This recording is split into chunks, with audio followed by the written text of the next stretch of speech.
Nga naman ni madam. So hi mga madam, nagkuan ta miron nang harvest mi sa amo ang dahon sa kamunggay nang medyo tiguang na ba. Kaya sa man nimo. Sa tiguang na sila mapahimutan pa man na among gamunog fertilizer.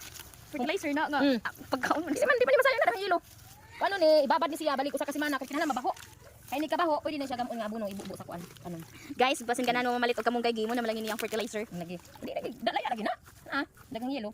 Na ragod na. So nag-organic mi diri sa among eskwelahan, nag-practice mi og kanang among abono organic na. Napoy nakakuan ba naka-suggest nga kamunggay di ay dili na siya gamit. Kay laya na. Gamon nga fertilizer. Mga ba? Nga pila pa na siya kabuan na yung fertilizer Lang, na. sa semana ra kinahanglan mabaho ang tubig. So ano na siya diha? Lima ko pud mi ani. Sige. Ato ni siya pabuton mga 1 week. Sa semana. Sa semana. Tayo ikaw.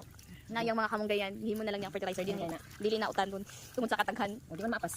Munaking kisat tong ganahan palit og kamunggay. Sayang naman malaya. Di mapas. Ipalit na ninyo kag gimo niyang fertilizer. Pagpila ang kuan? Di brira oy. Libre ra. Kaya ako hatag kung may mangayo. Diya karon kay may nangayo. Gimo niyang fertilizer. Nyapit naman malaya.